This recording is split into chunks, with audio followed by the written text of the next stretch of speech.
Bonjour à tous, j'espère que vous allez bien, c'est Liam, je suis ravi de vous retrouver dans cette nouvelle vidéo qui parlera tir, mais tir d'une manière un petit peu différente, notamment par le biais du simulateur de tir. On va aller aujourd'hui, non pas à la rencontre, parce que c'est Johan qui est venu à notre rencontre, dans un lieu un petit peu particulier dont on reparlera sur la chaîne dans les semaines à venir. On ne peut pas trop développer ce sujet-là, mais prêtez attention au lieu. Donc Johan qui a la société eShot, qui développe des solutions de tir sur simulateur. Et je propose de laisser comme d'habitude la parole à nos intervenants, notamment Johan qui nous présente un petit peu qu'est-ce que c'est qu'eShot et qu'est-ce que c'est que ce fameux simulateur de tir. Johan, fondateur de la société eShot Formation, basée en Suisse à Lausanne, qui a été créée en 2024, donc depuis peu. eShot est dédié aux forces de sécurité, tout simplement, que ce soit forces de sécurité privées ou étatiques. Donc je propose des produits de formation en simulateur de tir, en corps à corps, en arme de frappe et aussi en premier secours. J'amène beaucoup de scénarisation dans mes formations, donc j'essaie d'amener une réalité terrain dans toutes les formations que je propose. Voilà.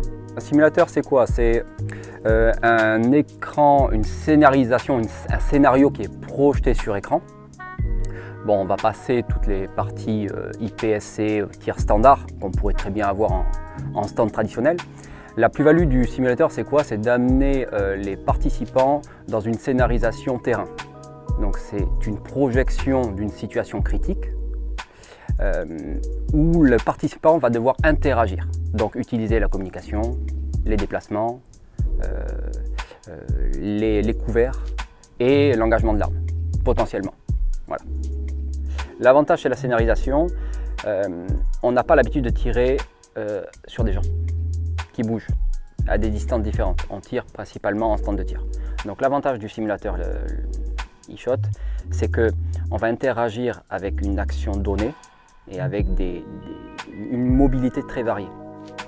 Ce qui fait que par la suite, à l'issue du scénario, on va pouvoir avoir un feedback réel sur le temps qu'on l'on a mis à tirer, sur les potentiels tirs où ont été tirés les coups. Avoir aussi une vision du cadre légal. Parce que quand on a une vision en tunnel, potentiellement, on ne voit pas ce qui se passe autour. Est-ce que mon tir a été légitime? Est-ce que mon tir était nécessaire ou pas? eShot, c'est un super outil.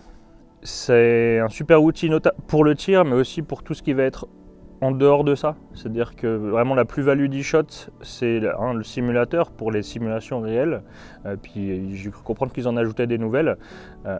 Et c'est aussi Johan, l'instructeur, puisque c'est lui qui va mettre aussi de la vie dans le scénario et qui va venir avec ses compétences techniques pour encadrer tout ça et faire évoluer le scénario au fur et à mesure que les différents protagonistes vont interagir avec le simulateur. Ça m'a fait prendre conscience aussi qu'il faut être bon tireur. Ça valide vraiment les fondamentaux du tir. C'est-à-dire, c'est pas juste un pointeur laser sur lequel on va appuyer, il n'y aura pas de sensation ou quoi. Non, c'est vraiment un vrai outil qui reprend les fondamentaux du tir, de la prise en main, vraiment au lâcher, etc. On voit des coups de doigt sous le stress, on voit des prises de visée qui sont pas conformes sous le stress. Tout ça est révélé par le simulateur pour refléter vraiment une intervention au plus proche de la réalité, même si dans un cadre sécurisé.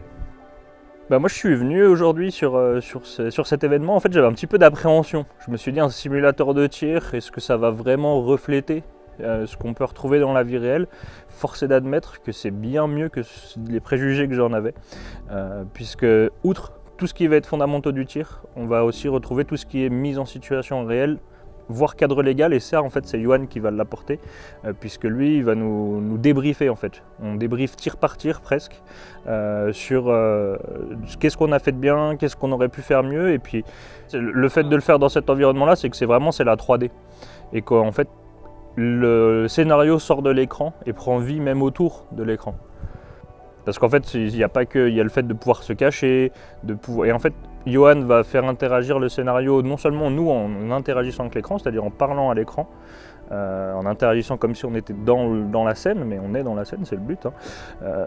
mais aussi d'interagir avec l'environnement qu'on va pouvoir placer. Est-ce qu'on place un couvert en dehors de l'écran dans la zone dans laquelle on évolue? Est-ce qu'on simule un blessé? Comment on traite ce blessé? Et en fait, ça va beaucoup plus loin que juste un FMV rail shooter, qu'on pourrait basiquement penser que c'est juste ça. Et c'est vraiment comment tout l'environnement, tout ce qu'on va pouvoir mettre autour, c'est important. J'aimerais préciser un ou deux points. Le premier, c'est sur ce qu'a dit Nathan, sur le fait de verbaliser, de parler à l'écran. En fait, c'est peut-être pas forcément ce qui est le mieux expliqué dans la vidéo, mais lorsque vous allez interagir avec le scénario, par exemple les mains en l'air ou jette ton arme, ça va avoir une influence directe sur la suite du scénario. Il se peut que les adversaires ou les assaillants ou les personnes hostiles que vous avez en face jettent les armes et se rendent, ce qui évite l'usage de la force et ce qui oblige du coup les opérateurs ou les personnes qui utilisent le scénario à s'adapter à l'environnement et à bien verbaliser ce qui se passe. Un autre point que je trouve important, on n'en a pas forcément parlé, mais c'est tout ce qui va être usage des armes intermédiaires, le taser, la lacrymogène. Donc il y a un faux taser, une fausse bombe lacrymogène qui réagissent avec le simulateur, ce qui permet dans plein de cas, au lieu d'utiliser une arme létale, on va utiliser une arme à létalité réduite ou une arme de force intermédiaire pour pouvoir résoudre la situation sans qu'il y ait forcément de victimes. Donc c'est un travail qui est vachement intéressant. Il y a un autre point que j'ai trouvé très intéressant, c'est le travail à la lampe de poche. Alors je ne l'ai pas en vidéo malheureusement, mais il faut imaginer que l'écran du simulateur est complètement noir. Vous avez une lampe de poche qui est infrarouge, donc nous on ne voit rien, c'est imperceptible à l'œil nu. Mais là où vous allez éclairer sur l'écran, la zone va réellement s'éclairer dans le simulateur.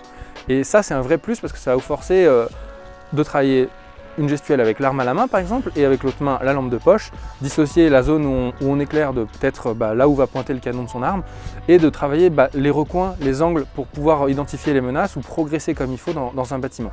Donc c'est tout un travail qui est, je trouve, vraiment intéressant et ça permet de recréer plein de situations qu'on ne peut pas recréer en stand de tir comme l'a dit Johan. Également on n'en a pas parlé mais il y a la possibilité d'avoir un bracelet électrique qui peut simuler un coup de feu ou une blessure et puis du coup ça permet de réagir avec une contraction musculaire. Par exemple, si on a tendance à avoir le doigt qui traîne sur la détente alors qu'il ne devrait pas, Johan peut tout à fait envoyer une petite décharge et du coup on va voir comment réagit le porteur d'armes et peut-être faire prendre conscience de certaines lacunes à ces moments-là ou tout simplement de simuler une blessure et du coup de devoir la traiter, se déclarer comme blessé et comment l'ensemble de l'équipe va réagir vis-à-vis de ça.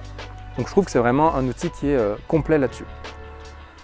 Cette vidéo touche maintenant à sa fin, j'espère qu'elle vous a plu, j'espère que vous aurez un petit peu mieux compris qu'est-ce que c'est que ce simulateur de tir. Je trouve que c'est un vrai outil qui a son sens, notamment pour les forces de l'ordre, mais aussi pour du tireur sportif qui voudrait développer certaines aptitudes au déplacement, que ce soit en TSV ou en IPSC, et aussi sur la gestion des fondamentaux du tir, comme a pu l'évoquer Nathan, parce que c'est quelque chose qui est très présent dans le simulateur.